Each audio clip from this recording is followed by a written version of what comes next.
Harold was taken aback when he suddenly heard the dog near him. The furry creature stood in front of him, snout up in the air and ears back, making a pleading noise. Harold initially disregarded the dog's presence, but eventually snapped out of his daze. He noticed the dog's countenance had a twinkle of excitement and mirth. The canine's whines also seemed to indicate something special was happening. A glimmer of hope sparked in Harold's mind. He kicked his ski into action and followed the dog. As he came closer to the snow-covered mound where the dog stood, Harold's steps slowed. Suddenly he stopped altogether. What was that sound? He strained his ears, trying to identify it. His own heartbeat interfered with his ability to decipher the noise. Soon the sound grew louder and louder, until it resounded clearly. It was a loud snore. Hardanger, it seemed, was asleep, dead to the world. Harold rushed to his side and dug into the snow with his bare hands. The horse and his rider were buried deep, Hardanger completely covered with snow. Harold grabbed Hardanger's cloak, expecting him to get up and follow him, but the cloak came up empty, revealing only 2 legs. Hardanger slept soundly amid all the commotion, thoroughly disinterested in what was happening. Harold tugged at Hardanger's legs with all his might until he was able to drag him from the snow. A quick glance at the hole showed him the eviscerated insides of a horse. Hardanger raised his surprised eyes, looked around at Harold and the dog, gazed into the hole from which he'd been removed, and yawned before rubbing the sleep from his eyes. He needed a moment to examine the situation before believing it. Harold stood silently, staring at Hardanger with a mixture of concern and relief. Hardanger looked disheveled and bloodied, but it didn't seem to be his own blood. Harold was grateful to see that he was alive and seemingly unharmed. That was just like Hardanger, resilient and unbreakable. Finally, Hardanger woke fully and looked at Harold, his bleary eyes widening. "Well, you've been home," he croaked, hoarse and barely awake. "Did you bring anything to eat?" Harold sat down and laughed hysterically, holding his stomach with both hands. Hardanger chuckled inwardly, still not fully awake. After donning their skis, they prepared to head home. Suddenly Hardanger stopped and looked at Harold, reaching out his hand without a word. They clasped hands briefly, and Hardanger looked into Harold's eyes with a slight quiver in his lips. Without another word they took off at full speed, feeling energized and invigorated.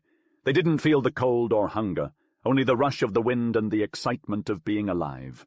Harold's dog kept pace alongside them, tongue lolling and tail wagging. They sped through the woods, down slopes and across fields. By the time they arrived home, dawn was breaking, and not a soul was stirring.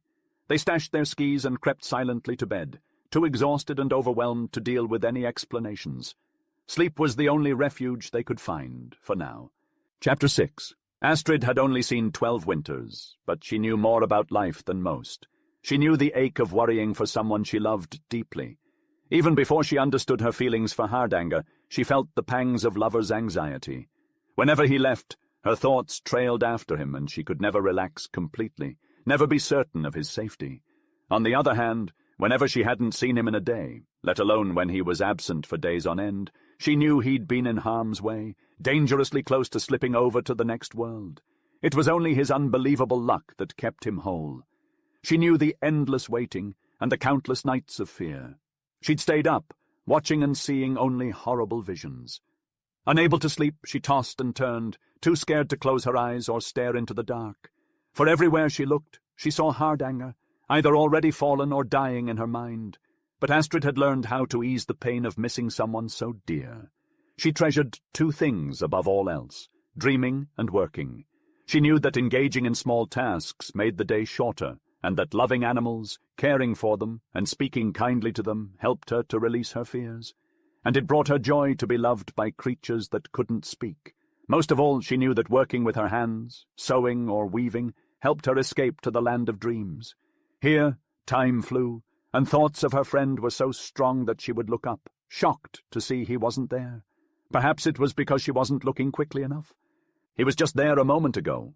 Astrid, a young girl of 12 winters, knew the feeling of true happiness. She basked in the joy of seeing Hardanger return home with a sparkle in his eye, regaling her with tales of his daring escapades. Hardanger always had a knack for finding adventure and often got carried away in his own tales. But Astrid adored the fact that his attention was always on her.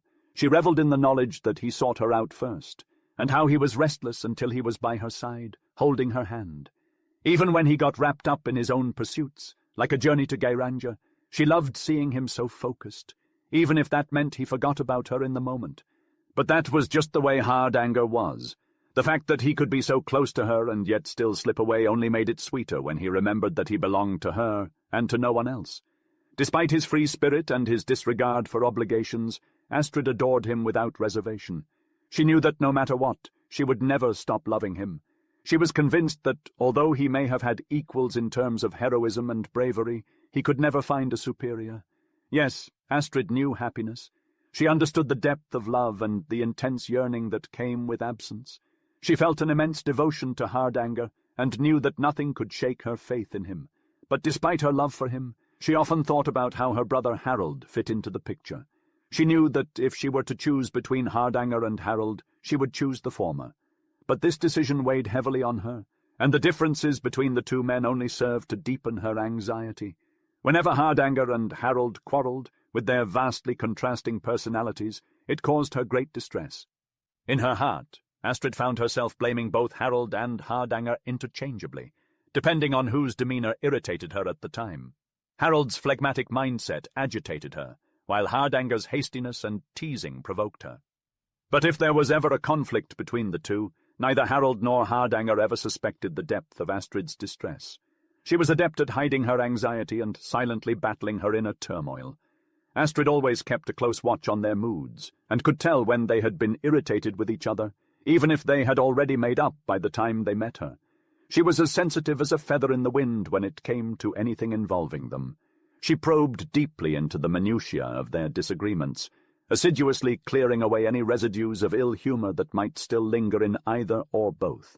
Sometimes Harold and Hardanger found it a little tiresome, having to account for their behaviour to her, but they loved her so much and valued her impartiality, so they paid her due indulgence. They had no inkling that her calmness was a facade that concealed a heart racked with anxiety, nor did they realize how hard Astrid fought for her future happiness behind it. Astrid was the only one who had any idea of what really happened when they travelled across the heath. She was the only one who knew they had quarrelled and separated in anger. Ultimately, she was the only one who managed to learn the truth about the horse's death. At first, it wasn't their intention to tell her anything about it. After Harold and Hardanger returned from Gudvangen and slept for 24 unbroken hours, they woke up the second night, hungry and dejected, and began pondering the situation. They soon resolved only to say that they had gone over the heath and had to kill their horse. In any event, they would maintain a rigid silence. If Magnus and Gunnar had any inclination to punish them, they would have to suffer the consequences. They had no choice but to weather the storm as best they could. Magnus and Gunnar were preoccupied with important matters and did not show much concern about their son's return home. They told the boys that a man of honour does not break a promise once given, and that until they kept their word, they could not be considered real men. While this hurt the boys' feelings, it was necessary for their growth.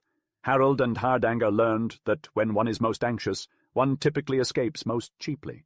Their fathers dealt lightly with them, and all was forgiven. On the other hand, Astrid was much more determined to find out what had happened. For many days the boys tried to avoid confiding in her. They didn't want to hurt her or make her their confidant in the matter. Astrid was persistent and wouldn't let go. She tried to find them in remote areas with no success. However, she had a plan. She had some wild apples she had kept since the summer before. She convinced Harold and Hardanger that she had stolen them and that she had found a place where they could share the apples in secret. The scent of the apples enticed Harold and Hardanger, and they followed Astrid to an outhouse where they could eat the apples and talk in peace. Astrid cleverly shut the door, ensuring no one interrupted them, and began asking them about their previous actions. The boys quickly realized that they were caught in a trap and had no choice but to come clean. They sat before Astrid, ashamed and sorrowful. Their faces were reddened with embarrassment, and they could barely look up. Haltingly and in turns, they recounted what had transpired on the heath during the evening and night, blaming themselves while also finding excuses for each other. However, Astrid listened attentively and soon had a clear understanding of what took place. Silent and still, she let them pour out their story, and when they finally finished, she remained motionless and wordless. Her silence made Hardanger uneasy, and he raised his head to look at her. But what he saw filled him with dread. She sat there beside him with a pale, sunken face. Her eyes were fixed ahead, her lips tightly shut, and tears rolled down her cheeks. Hardanger's body trembled with fear, and Harold noticed. He too looked up, and he could not recognize his sister.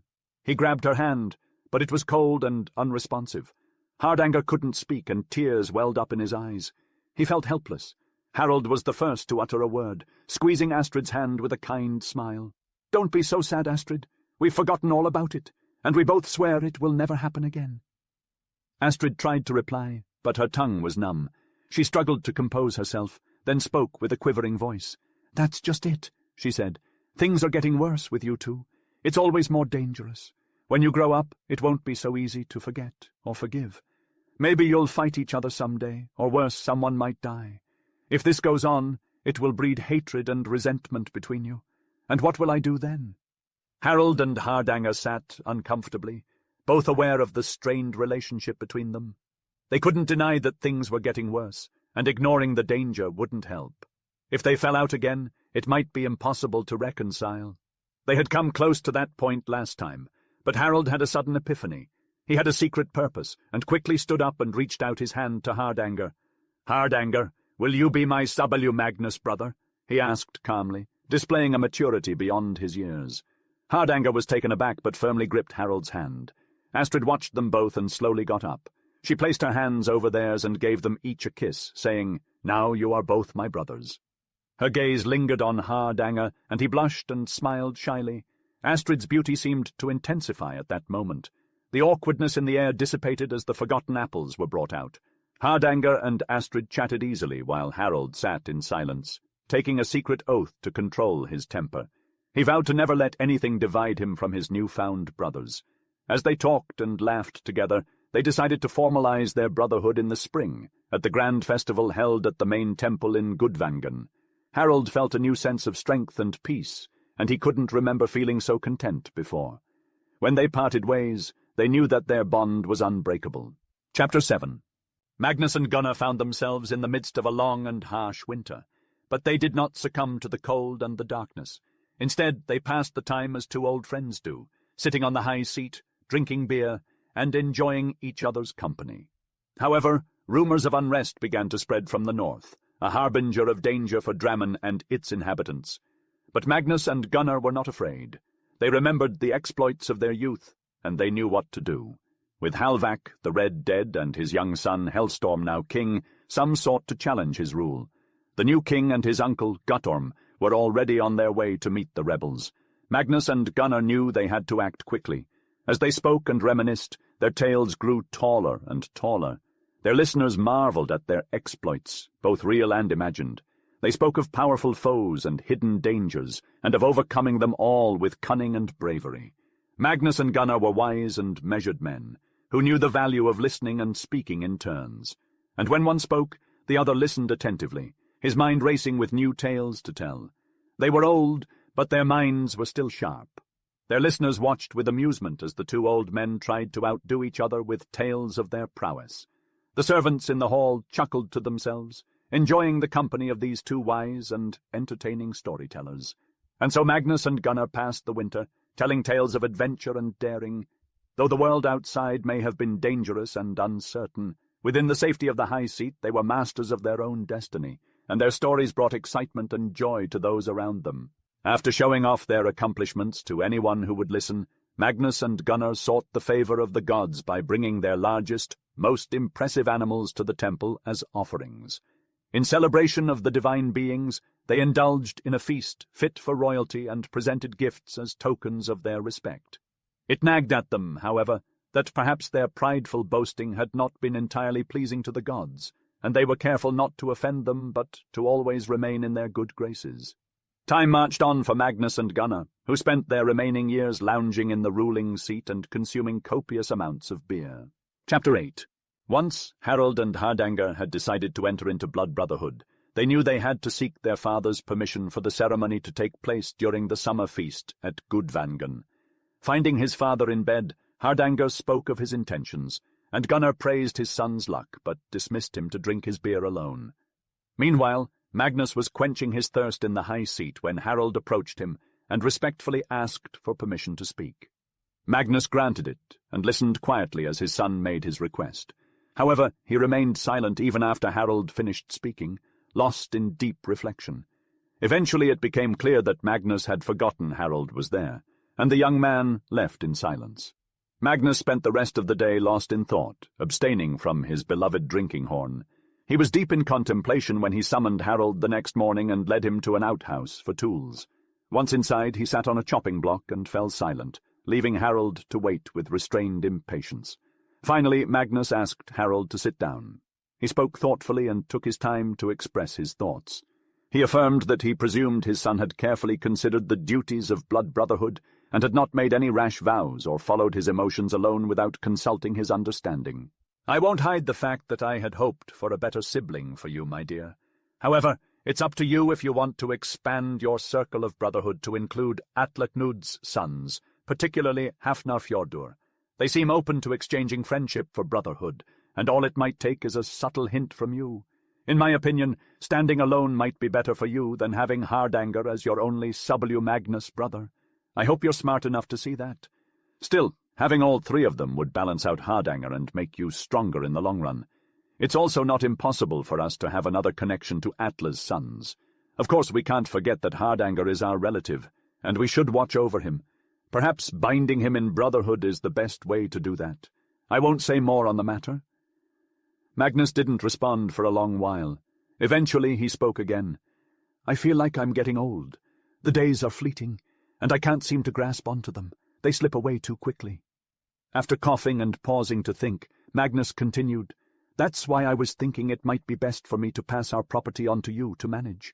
It will be good for you to learn how to lead people and take on more responsibility early on. You're not a child anymore after all. I want to see how you do when you're in charge before I pass on. I trust you'll take care of things, and I'll be around to help if you need it. I'm also going to suggest that Gunnar do the same for Hardanger. It'll be a lot of work for you, as you'll have to keep an eye on your relative, especially in the beginning, but since you want to become his brother, you'll have to accept the consequences. We'll have to take some time to prepare for it all, but in the meantime there was something else I wanted to talk to you about." Magnus fell silent and pondered. He spoke again tentatively, with a hint of bashfulness. "In the past, I overheard your mother talking to you. It was a long time ago, and you were just a child then. You may have forgotten some of what she said, but I believe you still remember parts of it. I have never spoken to you about your mother, as there never seemed to be a good opportunity for it. I do not believe in talking unnecessarily because words can be just empty wind. However, there is something about your mother I would like to discuss with you. It is not because I think it is necessary, for you are probably already aware of it. Rather, I want you to remember that I have spoken to you about it. Additionally, I can no longer postpone the conversation any longer. You know that Sigfather and Asgard are the gods our family worships. They have been our family's gods for as long as anyone can remember. I hope you will continue to honor them as your forefathers have done. If you do so, you will succeed. Wisdom and strength are the two fundamental qualities a man must possess. If you have them, you will also possess honor, both in this world and in Valhalla. Wealth, power, and possessions are all good, and you should strive to gain them, but they can be given up if necessary. Honor is the irreplaceable component. It is the only thing that raises a person up and survives them after they pass away. Because honor can be lost in a lifetime, a person who leaves the world with honor is happier than someone who is still alive and has a tenuous grip on it. When it comes to your honor, you must be prepared to stake your life to defend it. A person's memory lives on after they die. Honor glorifies a person's memory, while disgrace casts a shadow over it. No one in our family's history has had that shadow over their memory. That is the most important thing I want you to know. Listen well, for I have more to share. It is of utmost importance that you honor the laws and justice of your land. Even if you have not expressly agreed to abide by them, you are still bound to them by your citizenship. Disobeying them brings shame upon yourself and your family. Avoid causing unnecessary conflicts and instead strive for peace, for it is only in a peaceful land that prosperity grows. But if you must exact revenge, do so with the full weight of justice on your side, as befitting a leader such as yourself. However, always be willing to reconcile if genuine apologies are made. It is far better to make peace than to win a victory that leads to future defeat. Never break a treaty, for only a lowly individual would ignore their promises. A true warrior is willing to uphold even their smallest words with their life. The laudable qualities of great leaders are magnified by their unbreakable promises. In contrast, Those who disregard their own word will be forever tormented by their own guilt." Magnus grew more animated as he spoke, then regained his composure and fell into a meditative silence. When he eventually rose, he slowly removed a heavily embossed gold bracelet from his arm that held intricate runes and signs. Harold stood up when his father rose, reverent and awestruck by the solemn occasion. With great solemnity, Magnus spoke. "This bracelet has been a cherished family heirloom for generations. Some of my ancestors have borne it until their final breath, while others have bequeathed it to their successors. My son, as I grow old, my memory is waning. My hope is that you will wear this bracelet with the same pride and respect that our ancestors did before you. Please extend your hand." Harold stretched out his trembling hand, with tears of emotion glistening in his eyes. Magnus gazed upon Harold with deep affection, finally slipping the bracelet onto his son's arm, symbolizing the passing of the torch to the next generation. "Now, my son, this bracelet is yours to wear." Harold dropped to his knees in front of the elder, and Magnus raised his hand, invoking Sigfather for wisdom, Asgard for strength, Vanaheim for fertility, and Njord for safe travels on the sea. He then called upon all the aces to help Harold. "Rise, my son," Magnus said, and Harold got to his feet. They left the house and stood in the courtyard, taking in the landscape. The snow-covered mountains rose before them, contrasting with the valleys that sank below. Harold saw everything through newly opened eyes. The crystal-blue fjord called out to him, just as the dark edge of the woods held a promise of spring, a guarantee of the end of winter. The sky appeared vast and clear, and the stillness that surrounded the day was very solemn. Harold found that even the houses with their snow-covered roofs had transformed, looking twice as welcoming as before. Magnus headed back inside to consume ale at his drinking horn, but Harold remained outside, taking in the refreshing chill of the day. Chapter 9. Harold carefully chose his words as he informed Hardanger that his father would be pleased if their proposed brotherhood expanded to include the sons of Atla. Hardanger stood in silence, his demeanor visibly affecting Harold. The words he attempted to speak did not flow easily, and he regretted bringing up the subject at all. When Harold finished, Hardanger looked up at him suspiciously, saying little at first. A profound sadness overcame Harold, and he felt as if he had deceived Hardanger. "I only wished to tell you that," he tried to explain, but his words lacked conviction. "What do you think yourself?" asked Hardanger quietly, his gaze unsteady. "I have never considered brotherhood with Atla's sons," responded Harold quietly, regaining his composure. "I offered you brotherhood with me alone, so I am unable to enter into brotherhood with another. However, my father suggested that Atla's sons may want to join us, and I wanted to know your thoughts beforehand." "I have never considered brotherhood with Jorungavag," announced Hardanger in a firm voice, which contrasted with his usual tone. "I do not want to be everyone's brother." "Let's leave it at that," Harold replied, trying to ease the tension. But Hardanger continued, his voice trembling with anger and frustration. "I understand that entering into a blood tie with Atla's sons is different for you than entering into brotherhood with me. You gain power and respect by joining with them. If you enter into a brotherhood with Atla Knud's sons alone, I will not stand in your way. I release you from your promise. I am capable of standing alone." Harold paused for a moment before responding. "You misunderstand me, Hardanger. I just wanted to discuss this matter with you. Perhaps I should not have brought it up, but I thought we could talk like brothers. I will admit that I would find it beneficial to enter into brotherhood with Atla's sons. I would even like to have Hafnarfjordur as a brother." "I couldn't imagine being a part of any brotherhood without you," Harold said, looking into Hardanger's eyes with conviction. "There's no one else I'd rather call my brother. I hope you know that, or at least you should know it. No force on earth could make me let you go back on your word, Hardanger." Hardanger stood there, mulling over Harold's words in contemplation. Then, after a deep breath, he lifted his head and met Harold's gaze with a steadfast and unwavering stare. "I know," he said calmly, "that I may not be the best choice for your brother, but I'll always be faithful to you, and you won't have any reason to criticize my loyalty. I can sense that you're worried I'll cause a rift between you and Atla's sons one day, but I promise you, with all my heart, that won't happen. I'll never let my temper get the best of me again, especially not in front of Jorungavag. You know you cherish that friendship, and I won't do anything to jeopardize it. You can always count on me." The two cousins looked at each other in quiet contemplation, then clasped each other's hands in a moment of sincere camaraderie. They didn't need any further discussion on the topic. for their bond was now firmly cemented. Chapter 10. A beggar arrived at the house, a weathered old man, draped in grubby, tattered clothing fashioned from crusty leather. He shuffled into the great hall, taking a seat on the outermost bench, closest to the fire. There he perched, warming his decrepit fingers, chilled to the bone. His crafty pale eyes darted furtively about, surveying his unfamiliar surroundings. Amidst this peculiar scrutiny, his yellow beard, strewn with bits of undetermined debris, cascaded down past his legs. Aging grey hair, matted and unruly, cascaded down his back. Yet it was his eyebrows, robust and bristly, that could not be overlooked.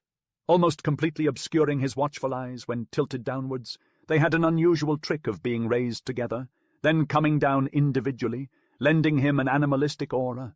The old vagabond was interrogated regarding news from the north, though he could offer little in the way of useful information. It became clear that he had nothing of significance to share, and he was left in peace to warm himself. It seemed, however, that he preferred to be alone. Having sat there by the fire, warming his hands, the old beggar removed the rags from his limbs and rested his feet by the fire. They were a surfeit of gnarled bones and dirt, a pitiful sight to behold. He gazed exhaustedly down at them. Leftover scraps from the evening meal were offered to him. With a grunt, he received the food and rested it atop his knee, voraciously consuming it. He pawed and scooped it about, slowly chewing every morsel with a hunched head. He had an impressive appetite. Harold and Hardanger drew closer to observe the beggar with rapt attention. "He eats like a cow," whispered Hardanger amusingly, "and he mumbles precisely like one chewing cud. Ha, ha! What an old bore he is!" The beggar polished off the food until only bones remained. He then let out a contented burp. Shortly after, he sank into a peaceable slumber as his grub digested. Seated there, he appeared to everyone as if he was sound asleep. Yet, abruptly, his eyebrows shot up, widened his eyes, and gazed all around him. Harold and Hardanger approached the old man, examining him closely. They were intrigued by this strange figure before them. With a measured gaze he looked at them, taking his time before speaking. Finally, in a deep bass tone, he spoke, saying, "Point and sword. When the point breaks, exploits are over, but you sit where you should." Suddenly he turned to Harold, thrusting his face close with wide-open eyes. Then, drawing back, he muttered to himself in a deep tone. The boys believed he was talking in delirium. They sat still, staring at him, with Hardanger even dropping his jaw. The old man seemed amused by their reactions, observing them, and even waiting for a time before speaking again. "Shall I tell you something?" he growled, winking meaningfully. "Shall I tell you about the new land?" He raised his eyebrows, questioning the boys abruptly. Initially the boys were embarrassed and looked down, fumbling with their fingers. However, their curiosity soon got the better of them. Harold nodded at Hardanger to encourage him to speak up. The old man lifted his eyebrows slowly, appearing to forget the boys and staring off into the fire. Yes, he said at last, as if half unwillingly. "Anyhow, it's all the same to me. Why should I tell you about it? No one escapes their destiny." With a mighty gaping yawn, he revealed his gargantuan throat beyond the glimmer of his yellowed teeth. Slowly he shut his jaws and lingered in solemnity, contemplating whether or not he wanted to speak again that night. Hardanger grew tired of the silence and mustered up his courage. "What about the new land you were going to tell us about?" he inquired persuasively. When the old man didn't hear him, he probed more assertively, hoping to shake him out of his reverie. "Has a new land been discovered? Don't you know that?" the old man queried, surprised. "Don't you even know that?" he repeated incredulously as the boys shook their heads in negation. "Well, it's not too soon for you to know if someone told you. You really don't know?" he muttered. "Ah, old Magnus, what a tale-spinner you are. You keep weaving away at the loom, even when the threads you've got are stained with blood. Maybe the one who sees should stay silent.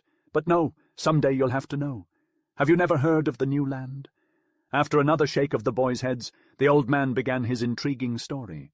Once upon a time, some years ago, there was a Viking named Nadod. He performed a sacrifice to the gods before he sailed from Norway to the Faroe Islands. But the gods seemed to have been angered by something he did, for they refused to grant him fair winds. Instead, they sent him a storm that drove him so far westward that he thought he had made it to Ginnungagap, where the seas flowed into Helheim. But he had not reached his destination. Instead, he had arrived at a vast land. He climbed a mountain to survey the territory, but he could not spot any signs of life anywhere. He could neither find smoke from fires nor people. When Nadod set sail back home, much snow had already blanketed the mountains. He named the country Snowland. He and his people thought it was a great land, but years flew by without any more news about this newfound land.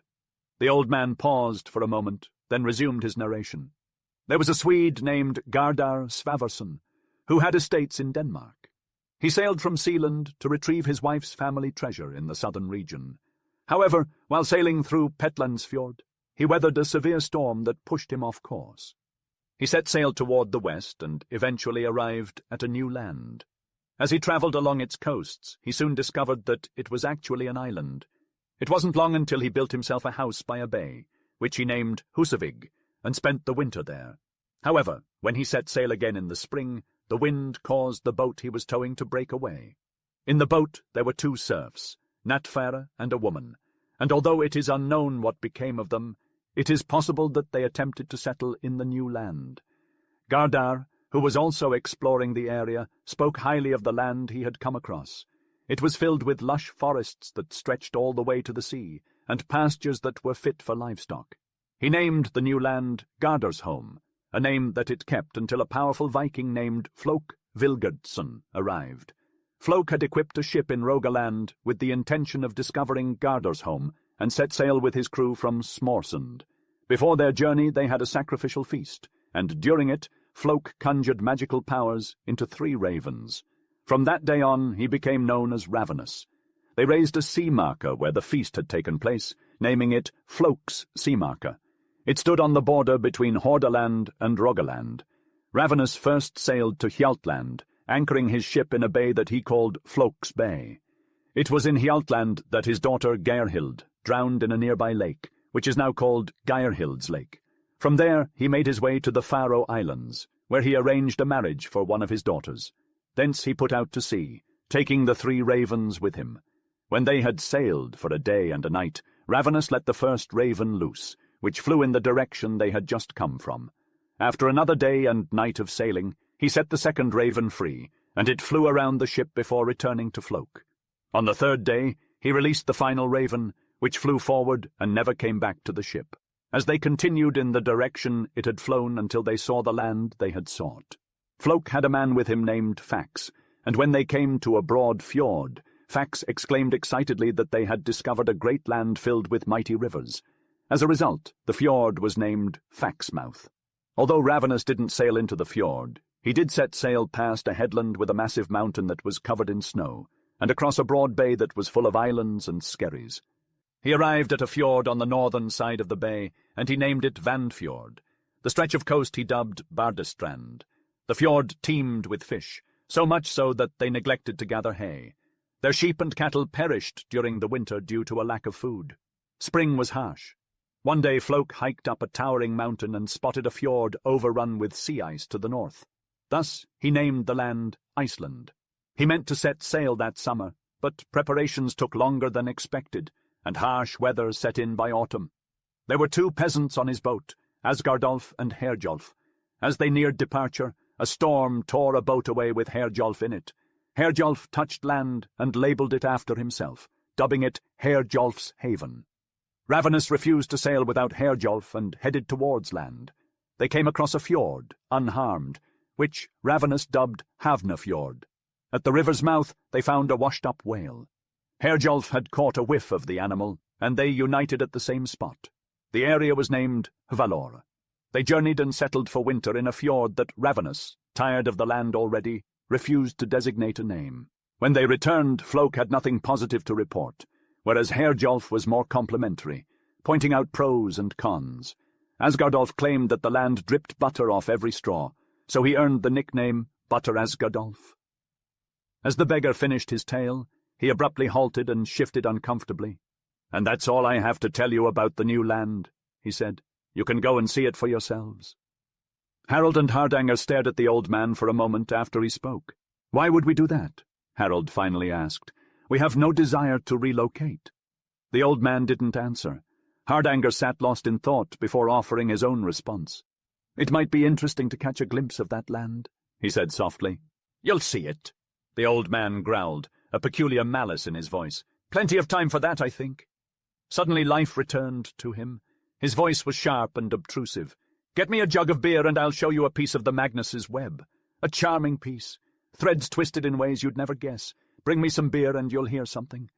Harold felt an unusual bodily depression and rose hastily. His spirits upset. He felt ill. "You'll have the beer," he answered, curtly and coldly. "But I think we've heard enough for the evening. Come, Hardanger." The latter rose a little unwillingly, but didn't mind. If the old man had more to say, it was all the same to him. He could speculate further about the island in the garden. The beggar emptied the jug of beer in small draughts. Then he lay by the fire and slept. He remained there for the night. The next morning he wandered farther. When Hardanger sought him out to question him further, he was gone. Hardanger tried to talk to Harold about the new land, but the latter always seemed occupied with something else.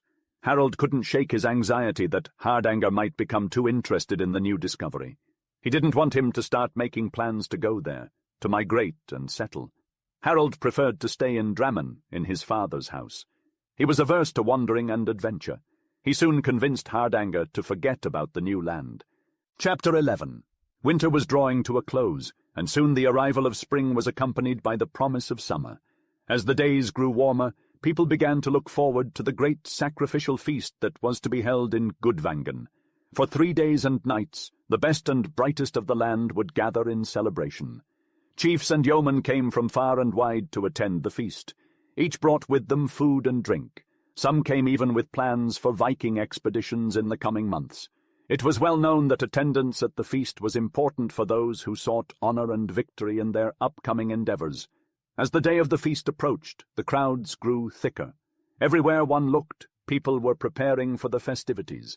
Tents went up, friends and acquaintances were sought out, and accounts were settled. The air was abuzz with activity, and the anticipation was palpable. Even the Knud, Atle, was caught up in the preparations. He was busy arranging affairs both for himself and others. Magnus B.J. Magnusolfsson sought an audience with him, and though their exchange was brief, it led to Atle summoning his eldest son, Hafnarfjordur. Hafnarfjordur arrived shortly, but he did not remain long. His brothers, Hedmark and Jorungavag, waited outside while he met with their father. When Hafnarfjordur emerged, he said nothing of what had been discussed, and his brothers did not push him for information. Together, the 3 brothers went about the festivities, greeting newly arrived chiefs with their splendid clothing and valuable weaponry. Each of them wore a long, heavy cloak made of silk, with Hafnarfjordur sporting a red one, Hedmark a blue one, and Jorungavag a green one. As the feast kicked off with fervor, the warmth and vibrancy of summer were fully embraced. The 3 youths stood side by side, tall and sturdy with striking blonde hair and chiseled features. As they welcomed guests to the festivities, Hafnarfjordur on the right and Jorungavag on the left, it was clear that they were a sight to behold. Many sought their companionship, but few earned their trust. Harold and Hardanger were among the select few who had won the brothers' confidence. Hafnarfjordur was especially delighted to see the 2 cousins. Though Harold was the one he felt closest to, he included Hardanger because he admired his bravery and knew the cousins were inseparable. As they walked back towards the tent area, Harold noticed that Hafnarfjordur seemed to have something urgent to discuss with him. They agreed to speak privately. Hafnarfjordur wasted no time in getting to the point. "I've heard that you and Hardanger will become brothers tomorrow," he said. Harold acknowledged the truth in those words. He and Hardanger had been eager to enter into an unbreakable bond for some time now. "Hardanger is reckless, and he needs protection," Harold explained. "I will be his shield." Hafnarfjordur considered this for a moment before suggesting, "Do you think it would be wise for Hardanger to have other shields as well?" This suggestion took Harold by surprise, and he couldn't help but pale at the implications. For a few moments they simply stared at each other, both realizing that this conversation would determine their future paths. Harold finally reached out his hand to Hafnarfjordur. "Dear friend," he whispered, "I hope that we will always stand by each other's side through thick and thin, whether we are speaking with words of peace or wielding weapons of war. However, I fear that Hardanger may feel trapped behind the defense of his shields." Hafnarfjordur stood there, still, holding Harold's hand, looking deeply into his troubled eyes. Then he replied softly, "You have spoken the truth. Let us each keep a watchful eye on our brothers. I have a feeling that we will need to stand together soon." He gave Harold's hand a final squeeze, and they both went back to the tents where they found Hardanger laughing merrily with Hafnarfjordur's brothers. Hardanger was demonstrating how he had used Jorungavag's knife to kill the horse, and then announced, "The belt is paid for. Your knife, which once should have taken my life, has saved it. If anyone has an axe to spare, hew me down and give me it as a gift later.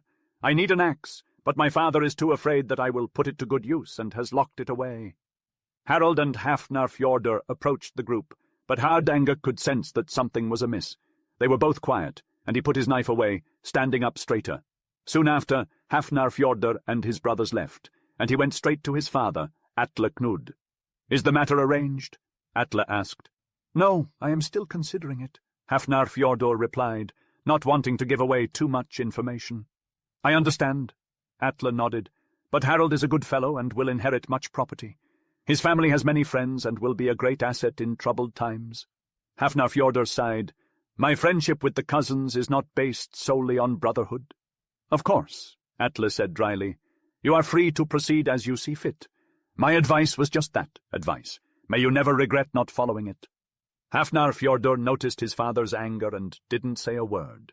Instead, he respectfully saluted and left. His heart was heavy with worry, but he tried his best to conceal it. As the day wore on, Atle Knud made all the necessary preparations for the feast. All the animals that were going to be sacrificed were kept inside and not allowed out. The powerful, majestic horses that were going to be an offering to Sigfather impatiently stamped their hooves in their stables, eagerly waiting for their fate. The sheep that were going to be sacrificed patiently resigned themselves to their destiny, resting their heads on each other's backs and chewing the last remains of their stomach contents. Every so often, they shook their ears discontentedly.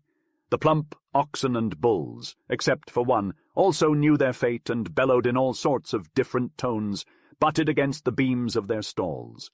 In an outhouse lay 9 serfs and criminals with their hands tied behind their backs, waiting to be hung in order to join the storm god's wild hunt. That day, the offerings were mainly for Sigfather, although there was also a small diversion destined for Asgard. In a corner of the outhouse lay a ragged bundle that was Frigg, a serf woman who had been found guilty of stealing. As she was bound to say goodbye to life, she might as well be utilized as an offering to Asgard, the Thunderer. As the pale twilight of the evening drew its light veil over the landscape, people began to gather around the temple. All their weapons were left under guard in their tents. The temple at Gudvangen was an ancient chief temple, built long before the house became a Knud's seat. The high priest's position had been passed down from father to son for generations, and Atle Knud the Slender had inherited it. The temple was an expansive, heavy-beamed edifice with a main wall furnished with gables and burning smoking pitch torches fixed in heavy iron rings that were watched by a serf. As I stepped into the temple, the flickering light cast only vague shapes of the gods stationed behind a low partition wall at the far end. Beyond the wall lay a restricted area forbidden to ordinary people, accessible only to the priest and his select assistants, those who aided in the sacrifice. The deities sat arranged in a spacious semicircle, their forms varying from male to female. Most of them were adorned in impressive attire, with some even embellished in gold and precious stones. Yet it was the 3 primary gods, Sigfather, Asgard, and Vanaheim, that commanded my full attention as the central nucleus of the semicircle. Sitting in his thunder chariot, Asgard held his short-handled hammer high above, looking every bit as formidable as the other gods. Yet his chariot came with painted goats donning gilded horns, appearing as if they were poised to drag the chariot in grand procession at Asgard's festivals. A thin slab of sharp-edged rock stood immediately in front of him. On Asgard's right, Sigfather resided in a wagon both larger and grander than Asgard's, though lacking animals in harness. Armed with a long spear, Sigfather peered menacingly through his one eye, seated on a chair embellished lavishly with runes and sacred symbols. In contrast, Vanaheim sat on a great stone that was covered in a colourful carpet. Unclad, he held a stag's horn in his right hand, serving as his weapon. In the centre of the semicircular space stood a large stone basin for gathering the offering's blood. A rod lay inside the basin, which was used to stir the blood and sprinkle it around. The mound also bore a sacred bracelet, a heavy gold circlet open in design and inscribed with sacred symbols. All oaths were sworn on this object. As the people gathered before the temple, Atle Knud the Slender stepped in, donning a white garment with red borders. He was accompanied by his assistants, similarly outfitted in white attire. As Atle Knud entered the temple, all eyes were fixated on him. He was a towering figure. He had a long-handled axe slung over his broad shoulders. He moved with an air of dignity and grace, his thin frame erect like the stem of a fir tree that had been lopped off its branches.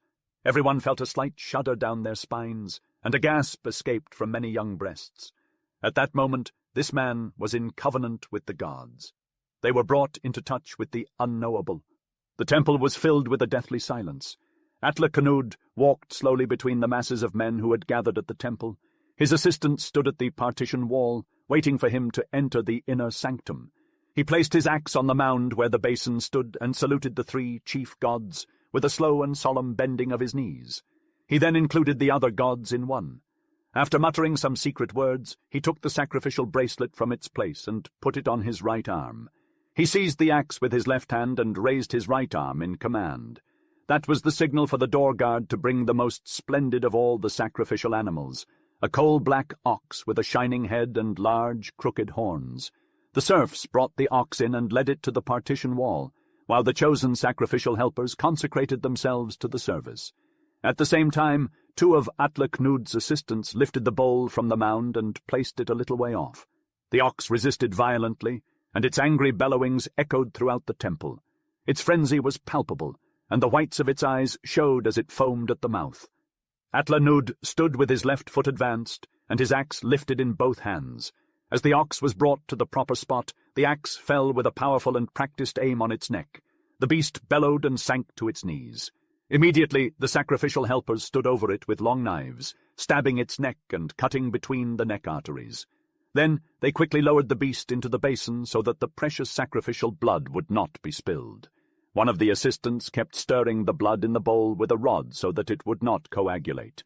The sacrifice was complete, and Atle Knud emerged from the inner sanctum, his solemn duty fulfilled. The men in the temple knew that they could now plant their crops in peace and look forward to a fruitful harvest, as they had pleased the gods. The intricacies of the ritual and the power of the moment would remain etched in their memories forever.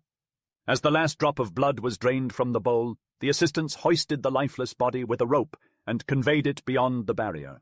There, other thralls awaited to take it away and commence with the skinning process. In turn, more animals were brought to the fore, each meeting its end with the shedding of blood into the bowl. However, unlike the ox, their bodies remained cast aside, waiting until the sacrificial rites were ended. A mottled bull was presented as an offering to Vanaheim, while all the other creatures were sacrificed to Sigfather, the god of war, in hopes of receiving triumph and glory for those Viking campaigns set for the summertime. Last to arrive was Asgard's sole offering, the thrall woman Frigg. A pair of serfs dragged her to the partition wall, where they handed her over to two assistants, who stripped her rags from her frame. The crowd lingered in breathless anticipation as she was unceremoniously dragged by her mane before the hammer-wielder. Laid with her lower back spanning across the sharp edge of the sacrificial stone, Atle Knud bestowed his blessing upon her with the sign of the hammer. Then the thralls used their weight to force her onto the altar, and all fell silent in horror as her blood-curdling scream pierced through the air, coming to a quivering conclusion. There lay Frigg with her back broken, her body across Asgard's altar of sacrifice. Carried by the assistants, the filled bowl was placed again on the mound. Atle Knud then removed his sacrificial bracelet from his arm, rubbed it in the blood, and repositioned it. Taking the rod and sprinkling the steaming blood around, he first blessed Sigfather, then Asgard, and concluded with Vanaheim, as well as each of the gods. He scattered the sacrificial blood over the walls, ceiling, and floor, ensuring a protective blessing enveloped the entire space. The assistants removed the bowl, and, with Atle Knud sprinkling the blood to the right and the left side, they left the temple. Once the bowl was emptied of its final droplet, it was brought back and positioned in its spot once more. The ritual was far from over. Sigfather's magnificent chariot was now being brought out of the temple. The sight of it alone was enough to make one's heart race with two splendid white horses yoked to it. Then a tall serf was chosen and dressed in an ox's skin, its horns and hooves hanging down and the tinkling bells attached to it. The procession to Sigfather's sacred grove was ready to commence. Atle Knud, leading the way, carried a bloody axe over his shoulder, followed by the serf with the ox skin and bells. Behind them came Sigfather in his car drawn by those magnificent white horses, surrounded by assistants donned in white robes. Bringing up the rear was the crowd, silent but for the sound of the creaking car and tinkling bells as they made their way forward. Upon arriving at Sigfather's grove, the sight that awaited them was both eerie and awe-inspiring. The 9 serfs and criminals were strung up as offerings to appease the storm god, each tied to their death tree. The sound of the wind through the trees added to the reverence of the moment. Sigfather's car was driven forward to an open space, surrounded by sharp stones, only the priest and his consecrated helpers daring to enter the stone circle. With the crowd assembled, the assistants went 2 by 2 to the waiting victims. One tied the cord and made sure both it and the branch were strong, while the other loosened the victim's bonds. One serf begged for his life, but his pleas fell on deaf ears, and he was kicked and thumped until a stone was forced between his jaws. Once Atlaknud saw that the preparations were complete, he gave the signal.